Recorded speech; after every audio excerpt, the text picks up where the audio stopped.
Now, see, BMT, one example of me not having a adverse reaction or a bad relationship with the passport, bro. This young brother right here, one master teacher. I was on his panel once, and he was going in on some people in my field, but he gave me respect. And yes, sir. Their respect remains the same. Nothing's changed, brother. Thank you. I appreciate it. Yeah, we had a good conversation. That was a few months ago, but yeah, we had a good conversation. I mean, because technically there's no market for the PUA coaching in South America or the Caribbean or anything else out the West. It is. It's like there's no market whatsoever. All you gotta do is be a man, have some resources. Wait, hold it down in what country did you say PUAs are not popular? Anything outside of the West. Anything outside of America and the countries you name, London, maybe Germany. So, I'm not sure about Europe. I can speak on. Let me. Can you tag me in, please? Go ahead, MT. Go ahead. Okay, so I've been living overseas since 2010. Okay, I live 70 miles north of London. So what he's saying is correct. Like outside of the West, we're talking about these essentially white countries like Germany, the Netherlands, Sweden, England. Yeah, it's totally different. Like they have any country that speaks English or has a huge concentration of people that speak English, that feminism is going to translate into those countries. Okay? You go to Brazil, you go to Colombia, you go to the Philippines, Thailand. There, you do not need any game. You don't need any game. You don't need any mode 1. You don't need any type of. I have to respectfully disagree with you, one master. Wow. Now Thailand. Hold on. Okay. Go ahead. Before you do that, I want to know what all countries have you been to, sir? I've been. Well, it's not a matter of just the countries I've been to, but it's a matter of the countries I have currently or in the past have had clients from. So if you say Mode 1 is not needed in certain countries, I've had clients literally from every major country in the world, if only 4 or 5. I've had clients from every major country, and at least I don't know if I've had a client from Thailand, but you mentioned Brazil. I have a big fan base in Brazil. Like you may have fans, but are you telling me are you telling BMT that Mode 1 is required in Brazil? I would never go as far as say it's required. I thought they had a chat with someone in the chat room about that. He used the same word, required. I would never say that it's required, but I'm telling you, I've had a lot currently and in the past. I've had a lot. All the major South American, Central American countries, South American countries, I've had clients from Colombia. Listen, Brazil. They're giving sex away. That basically means you don't need to have any type of manipulation in game in order to get sex from her. Well, Mode 1 is not manipulation though. I'm not about manipulation. Wait, hold on, ARC. You did say manipulation's the third approach in Mode 1. We can rewind it, bro. No, I didn't say. I didn't say that. Wow. Backpedal. Oh. No, I did not say manipulation was part of it. I said there's 5 general methods to getting women in bed. I was talking about just in general, not in respect to Mode 1. I said in general, there's 5 methods to getting women in bed, which is attraction, verbal seduction, manipulation, financial compensation, and date rape. That's not everybody's point. That's not everybody's point of why we're doing this. Like, this is why the Mode 1 approach work on like the worst type of women who are actually into that type of stuff. This is why I just rather move on to better people, so that way I don't have to use uncultural means of trying to attract them through such means. What's uncultured about honesty? Okay, so you mean to tell me that you're doing Mode 1 post Me Too? You out here telling somebody straight up that you want to do X, Y, and Z. Really? Post Me Too. Before I got married, hell yeah, I was out there. Hell yeah. Now, since I'm married, no, I ain't out there like that now. I'm talking about Post Me Too. But before I was married, and I was still single during the quote unquote Me Too era, I was not only being what I call standard Mode 1, I was being Mode 1 hardcore with women, which is my no proof. So Art, let me get this straight. you're telling me if you were single, let's say you were single, you had a passport and you went to Brazil, you're gonna approach a chick, you're gonna get on Google Translate her and say that to her. Is that what you're gonna do? I've already admitted I've tricked with women who speak different languages. I didn't say tricking, brother. I said, or how are you going to explain to us, walk us through the process of how you would approach a chick in Portuguese? Saying you want. Well, if it came down to it, yeah, I'd get on some kind of translation app. I'm not averse to getting on that. I mean, that's not been my experience, so I'll be speaking hypothetically. Yeah, but, step one. I would never go down to Brazil though, just to get some. I would have to go down there for something else. I would never go down there just. No, I have some guys that do. Here we go. If they like, you know what? So what he does is he keeps bobbing and weaving and changing the context of the conversation. It's very simple what he was asking. He was asking you for a process. Okay, a simple process from beginning to end. I don't like to waste time. This is done. That's the simplest answer I could give anybody. I'm on one because I do not want to waste time. I weed out time wasters all the time. All the time. Has anyone ever testified that, man, mode 1 works? Hell yeah! Stuff works. I got thousands of email testimonials from clients that swear by mode 1. Thousands. Okay. I got thousands of email testimonials. But no receipts, though. What do you mean, no receipts? No receipts. What do you mean? Of the women that they ran mode 1. That's the whole point. That's the whole point. That's the whole point we're trying to make is. Are you asking me, have I had clients who got laid because of mode 1? If you are, the answer is yes. You just changed the basis of the argument once again. What's the argument? What's the argument? Where's this proof of concept? I get irritated, man, because y'all be switching the discussion. No, we're asking for specific proof. Y'all going all over the place, man. We're asking for specific proof. But I want to catch this one by Ash L, who's actually in Colombia right now with the 20 mil pesos. He says, I'm in Medellin right now. You need no game. All I ask is 3 questions. What's your name? Are you single? And what's your number? If they are single, the women here are super sweet and humble.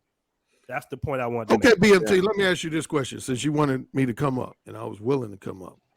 Go ahead, brother. It seems like the discussion has now changed. Is this now a discussion about is mode 1 effective versus mode 1 not effective? Because one of the complaints I heard from guys on the panel, and I've heard it before, is that a lot of dating coaches and PUAs come after passport bros. I ain't never came in no passport bros, but right now I'm feeling attacked. You're changing the argument again. I'm feeling attacked by passport bros. And so you're changing the argument. You keep changing the argument. You're changing the grounds of it again. Okay, so what the super chat currently on the screen is, the guy is saying that he is in Colombia. He does not need game. And then you turned around and talked about how you was attacked or felt attacked by passport bros. At some point, you're going to have to start answering these questions that we're asking and stop trying to deflect and going on to other and resetting the conversation to where you're more comfortable. I've answered before, and that's why I sound irritated. I don't like people asking me the same question 300 times in the course of a 2 or 3 year period. It's irritating, man. That's why it's hard for me to remain calm. Because if I was hearing some new, fresh, and unique questions, I would calmly answer them. But why do you make guys sign a contract with mode 1? Like 2000 now, hold on, Willoughby, hold on, QB, real quick. I'm just saying this specific fact for this super chat. This is what I'm telling you about the super chat. Okay. Now, as far as the attractiveness and the mode 1, that's another discussion. I'm saying specifically that the game PUA coaches are not needed overseas, period. Anything outside the West. That's what I'm saying. Your complaint is saying that, no, it is needed, and you have clients in these countries, which is hard for me to believe, ARC. I'm going to be honest with you. Well, you can have a hard time believing it, but everybody who participates in I do Patreon live streams twice a month. And anybody who's a Patreon subscriber, if they participate in those lives, they'll see because guys will shout their country out. Like I got just this past Saturday, yesterday, I did a Patreon live stream. I had guys in there from the Philippines. I had a guy in there from Japan. I had a bunch of guys from Australia. Come on, man. So hold on. That's hard for me to believe, ARC. They're supporting you, but they don't mean they're using mode 1 there. They are using mode 1. They're not. You don't have to use mode 1. That's the thing we're saying. You don't need to use mode 1, brother. Why would somebody follow me if they ain't gonna use mode 1? Why would they be paying to be a Patreon subscriber if they gonna use mode 1? Listen, I follow you. I watch your videos. I don't use mode 1. But you're not a Patreon subscriber, man. I ain't just talking about a general YouTube follower. I'm talking about something that involves paying money. If somebody's doing, at minimum, as a Patreon subscriber of mine, and even more so, they're paying for email consultations, Skype, Zoom, and telephone consultations, and my most expensive one-on-one. Ain't nobody gonna be paying money to me that ain't planning on, that hasn't already been using mode 1 or doesn't plan on using mode 1. Now, people who just generally follow me on YouTube, that ain't using mode 1, that still watch my videos but people who are Patreon subscribers, consultation and coaching clients, they are using mode 1. And what I'm saying is that at least 30 to 40% of my regular clients are from other countries. The most notable, if I had to rank the top 5 people I have from other countries, number 1 is United Kingdom. I have a bunch of clients from the United Kingdom. I know, same situation we have in the U.S. That's not surprising. I have a number of clients from Australia, so I would rank them number 2. Number 3 would be Mexico. I got a lot of clients from Mexico. Number 4 was Brazil. You need you mode 1 clients in Mexico? Come on, man. I got a lot of clients from Mexico. I got a lot of clients from Brazil. What would be 5th? When you say from Brazil, are you talking about Brazilians MT? I was gonna stay quiet, MT. I was gonna stay quiet, bro. Now go ahead. I'm just saying that's hard for me to believe, ARC. About Brazil. Why is it so hard to believe? Almost all real popular dating coaches. I'm gonna tell you exactly why it's so hard to believe. I'm gonna tell you why it's so hard to believe, because all the dates I've been on, man, these women are very aggressive, bro. When you take them out, there's no gray area whatsoever. 9 times out of 10, they just gonna sleep with you. Where's this? All right. Where's this at? This is in Brazil. I'm currently in Brazil. I'm in Rio right now. Okay. All right. I'm living here. Dude, that was going, matter of fact, a quick side note, since you bring it up, Brazil, we in 2021, around 2016, 2017, I had a group of roughly 100 guys. It wasn't in Rio. It was in what's one of the other major cities in Brazil? Sao Paulo. I think it might have been. They was going to pay to have me come there to speak. It was going to be a bunch of multilingual guys who both, fluently speak Portuguese and Think about English. What? And they was going to have me speak about my mode 1, my books, my methods, all that, my psychology. They was going to have me speak. This was just about 4 or 5 years ago. And then something happened that prevented something with the organization of the event, kind of fell through.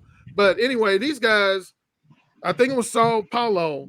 Yeah, they were going to have me come down. I spoke in internet. I spoke in London in November 2010, spoke in Berlin, Germany in 2013. ARC, the cultures are so different. You're mentioning the West, man, Western cultures. These cultures are extremely different, man. It is night and day. I want to make the transition real quick because my main argument is not based on, the attraction thing or not. All I'm saying is, I guess I'm pretty sure MT can agree to this, is that you're dealing with a whole different culture in South America and mostly the Caribbean, where it's a romance culture. And if you approach a woman aggressively, like with the mode 1, you're going to run her off all day, every day in any of these countries right here. I'm assuming Southeast Asia. I haven't been out there, but it's very similar styles. So this is why we're saying PUA coaches in the mode 1 is definitely not going to be needed, because you're going to be focused on learning the culture and the language, because you're going to need to know the language to really romance a woman the way you want to romance her. And you don't need to approach her like that. That would be very disrespectful for you to approach a woman and say outwardly, hey, I want to take you to the back. Now, see, it's not going to work like that. Let me make this clear, though, BMT. One of the first times I became familiar with a guy who would fall in the category of a passport bro was years ago, and we still cool to this day, Al Greaves, when he did his. Oh, that's my man. Yeah, yeah. He was the first guy I was familiar with, who was frustrated, basically. I think that was the name of his film, Frustrated. He was frustrated with the women here in the United States, specifically the black women. And he did that documentary. And then I ended up connecting with him online. And I understood where he was coming from. So that's half the reason I decided to jump up on the panel today, is to let it be known I ain't never had no, unlike I guess some other PUAs and data coaches who do, I ain't never had no problem with brother, because I was all behind Al Greaves. Because I had a cousin in Chicago He had a friend that did that. Matter of fact, he might be technically the first guy I knew in person that did that. Because I was telling my cousin, this was back around 2006, 2007, I want to say, about Al Grease's, whatever. It was within a year or two after Al Grease came out. I don't know what year he first came out, but it was within a year or two. I was talking to my cousin. Anyway, he said, "Oh man, you know," I'll make up a name. He said, "Michael, you know my buddy Michael," and I was like, "Oh yeah." He said, "You know, Michael don't live here no more." I said, "Really?" He said, "Oh man, Michael took off. He live in Brazil now, man." I said, "Damn." He's like, "Oh yeah, man, Michael gone, man." And Michael was making good money in Chicago. He was making good money, and but he just picked up and well, he did two things. First, he was in Chicago, my cousin said, and he just got like a small, inexpensive apartment and that lasted for about maybe 6 months. And then after about 6 months, he just completely moved to Brazil because he said he was just getting more love from the women than in Chicago. Go where you're most valued. And but yeah, I mean, so again, I'm not against guys doing that, but again, my response to MOT is that a lot of guys, man, they're just some guys who just not gonna pick up and leave like that. They're gonna be like, I'm lobbying for the best of us, though. I don't care about what like the bottom of the barrel, the barely productive we're doing. That's what I'm saying. We all got to raise the stuff up so that way we can move. I'm not worried about the MAGA class. I don't care about those dudes. What is that? I always say that term. What is a MAGA? The male counterpart who actually encourages the actual playing the game of this actual system that we have here, the actual person who empowers the woman within the environment. Interesting. Good point.